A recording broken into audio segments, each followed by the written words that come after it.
Divorce ಅಸಲಿಯತ್ತೇನು? ಒಂಟಿ ಜೀವನಕ್ಕೆ ಮೊರೆ ಹೋದ್ರ ಕಿರಿಕ್ವಿನ್.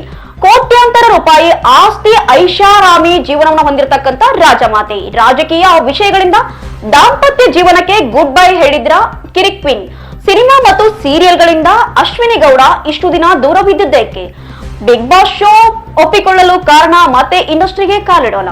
ಬಿಗ್ ಬಾಸ್ ನಲ್ಲಿ ಕಿರಿಕ್ವಿನ್ ಎಂದೇ ಹೆಸರುವಾಸಿಯಾಗಿರುವ ಅಶ್ವಿನಿ ಗೌಡ ಅವರ ಡೈವರ್ಸ್ ಅಸಲಿಯತ್ತೇನು ಅಂತ ನೋಡುವುದಾದ್ರೆ, ಸೆಕೆಂಡ್ PUC ಓದುವಾಗಲೇ ಗ್ರಾನೈಟ್ ಉದ್ಯಮಿಯ ಜೊತೆ ಅಶ್ವಿನಿಗೆ ವಿವಾಹ ಆಗಿರುತ್ತೆ.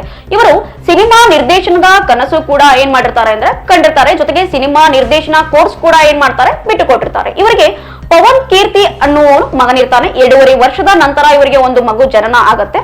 ಹಾಗೆ ಇವರು ಮಗುವಿನ ಜನನದ ನಂತರ ಮತ್ತೆ ಸಿನಿಮಾ ನಿರ್ದೇಶನದ ಕೋರ್ಸ್ ಅನ್ನ ಏನ್ ಮಾಡ್ತಾರೆ ಮುಂದುವರಿಸ್ತಾರೆ. ಸಾಕಷ್ಟು ಫೋಟೋ ಶೂಟ್ ಗಳನ್ನ ಮಾಡ್ತಿರ್ತಾರೆ. ನಂತರ ಫೋಟೋ ಶೂಟ್ ಮಾಡಿಸ್ಲಿಕ್ಕೆ ಏನ್ ಮಾಡ್ತಾರೆ, ಹೋಗಿರುವಂತ ಒಂದು ಸಂದರ್ಭದಲ್ಲಿ ಇವರನ್ನ ನೋಡಿ, ನೀವು ಸಿನಿಮಾಗೆ ಯಾಕೆ ನಾಯಕ ನಟಿಯಾಗಿ ನಟಿಸಬಾರದು ಅಂತ ಕೇಳಿದ ಮೇಲೆ ವಾರಸ್ದಾರ ಮೂವಿಯಲ್ಲಿ ಇವರು 21ನೇ ವಯಸ್ಸಿಗೆ ಸಿನಿಮಾವನ್ನ ಪಾದಾರ್ಪಣೆಯನ್ನ ಮಾಡ್ತಾರೆ. ನಂತರ ದುಬಾರಿ ಜೀವನವನ್ನ ಅಶ್ವಿನಿ ಅವರು ಕಳೀತಿರ್ತಾರೆ. 20 ವರ್ಷದ ಮಗ ಕೂಡ ಇವರಿಗೆ ಇರ್ತಾನೆ. ಇವರು ಸಿನಿಮಾ ಆಫರ್ಗಳಲ್ಲೇ ಮುಂದುವರಿಯುತ್ತಿರುವಾಗಲೇ ಕರ್ನಾಟಕ ರಾಜ್ಯ ರಕ್ಷಣಾ ವೇದಿಕೆಯ ಮಹಿಳಾ ಮುಖ್ಯಸ್ಥೆಯಾಗಿ ಇವರಿಗೆ ಆಫರ್ಗಳು ಕೂಡ ಬರ್ತವೆ. ಅದರಲ್ಲೂ ಕೂಡ ತಮ್ಮನ್ನು ತಾವು ಇವರು ತೊಡಗಿಸಿಕೊಂಡಿರ್ತಾರೆ. 2019ರಲ್ಲಿ ಇವರ ಮೇಲೆ ಒಂದು ಆರೋಪ ಕೇಳಿ ಬರುತ್ತದೆ. ಡಾಕ್ಟರ್ ಮೇಲೆ ಹಲ್ಲೆಯನ್ನ ಮಾಡಿರುವ ಒಂದು ಆರೋಪದ ಅಡಿಯಲ್ಲಿ ಇವರ ಮೇಲೆ ಕೇಸ್ ದಾಖಲೆಯಾಗಿರುತ್ತದೆ. ಜೊತೆಗೆ ಸಾಕಷ್ಟು ಒಂದು ಕಾಂಟ್ರವರ್ಸಿಯನ್ನ ತಮ್ಮ ಸಾಮಾಜಿಕ ಜೀವನಗಳಲ್ಲೂ ಅಶ್ವಿನಿ ಅವರು ಮಾಡಿಕೊಂಡಿರ್ತಾರೆ.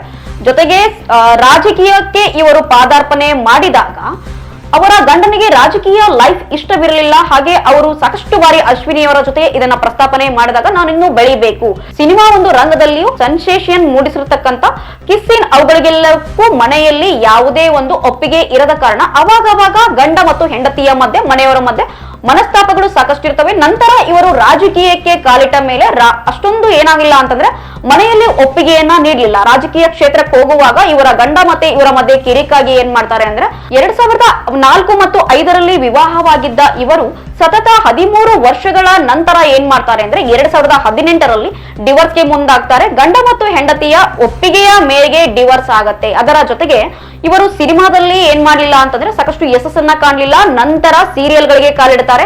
ಅಲ್ಲೂ ಕೂಡ ಏನ್ ಮಾಡ್ತಾರೆ, ಸ್ವಲ್ಪ ಹಾದಿಯಲ್ಲಿ ಇವರು ಯಶಸ್ಸನ್ನ ಗಳಿಸ್ತಾ ಹೋಗ್ತಾರೆ. ಅದೇನ್ ಕಾರಣನೋ ಗೊತ್ತಿಲ್ಲ. ಮುಂದೆ ಒಂದು ಕಿರುತೆರೆ ಕ್ಷೇತ್ರಕ್ಕೂ ಕೂಡ ಇವ್ರು ಏನ್ ಮಾಡ್ತಾರೆ, ಸ್ವಲ್ಪ ರಿಲೀಫ್ ಅನ್ನ ತೆಗೆದುಕೊಂತಾರೆ.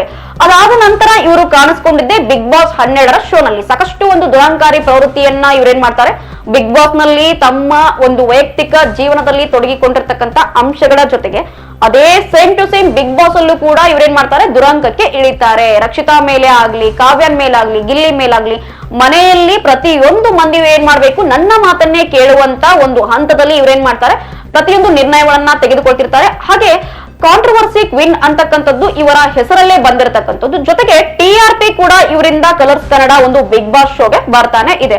ಅದು ಇವರನ್ನ ಮುಂದೆ ಬಿಗ್ ಬಾಸ್ ಕಪ್ ಎತ್ತಲಿಕ್ಕೆ ಸಹಾಯ ಮಾಡುತ್ತೋ ಏನೋ ಗೊತ್ತಿಲ್ಲ. ಬಿಗ್ ಬಾಸ್ ನೋಡೋರು ಅಶ್ವಿನಿಯನ್ನ ಹೇಟ್ ಕೂಡ ಮಾಡ್ತಿದ್ದಾರೆ. ಇಲ್ಲಿ ಗಿಲ್ಲಿ ಪ್ರಮುಖ ಸ್ಥಾನದಲ್ಲಿದ್ರೆ ಹೇಟರ್ ಸ್ಥಾನದಲ್ಲಿ ಅಶ್ವಿನಿಯನ್ನ ಕಾಣಿಸ್ತೊಡಗಿದ್ದಾರೆ. ಅದೇನೋ ಗೊತ್ತಿಲ್ಲ. TRP ಬರಬೇಕಾದ್ರೆ ಒಂದು ಮನೆಯಲ್ಲಿ ಮುಖ್ಯವಾಗಿ ಹೀರೋನು ಇರಬೇಕು, ಹಾಗೆ ವಿಲನ್ ಇರಬೇಕು ಅಂತ ನೋಡುವ ಹಂತದಲ್ಲಿ ನಾವು ವಿಲನ್ ಪಾತ್ರದಲ್ಲಿ ಇಲ್ಲಿ ಅಶ್ವಿನಿಯವನ್ನ ನೋಡ್ತಿರಬಹುದು ಅಂತ ಜನರ ಒಂದು ಅಭಿಪ್ರಾಯಗಳು. ವಿಲನ್ ಪಾತ್ರದಲ್ಲಿ ಅಶ್ವಿನಿಯವರನ್ನ ನೋಡ್ತಿರಬಹುದು ಅಂತ ಜನರು ಸಾಕಷ್ಟು ಏನ್ ಮಾಡ್ತಿದ್ದಾರೆ, ತಮ್ಮ ಅಭಿಪ್ರಾಯಗಳನ್ನ ಹಂಚ್ಕೊಳ್ತಿದ್ದಾರೆ. ಅಶ್ವಿನಿ ಅವರು ಹೊರಗೆ ಬರಲೇಬೇಕು.